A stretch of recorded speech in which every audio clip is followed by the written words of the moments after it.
everyone, welcome back to the TechLock YouTube channel. Today for this video of TechLock, I will be showing you how to enable dark mode on Discord. Now to do that, you open the Discord application first thing. Then you need to get logged in into the account. Now that you are logged in into the account, what you need to do to enable dark mode is you need to go to the profile. Tap on profile icon on the bottom right, tap that.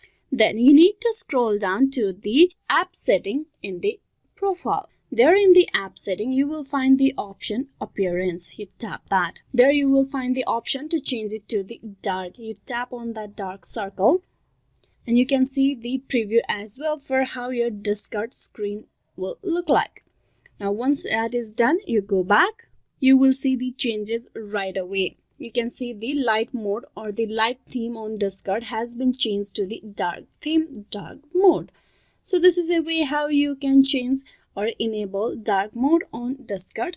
Hope this video was useful. Please like and subscribe the TechLock YouTube channel. Thank you for watching till the very end.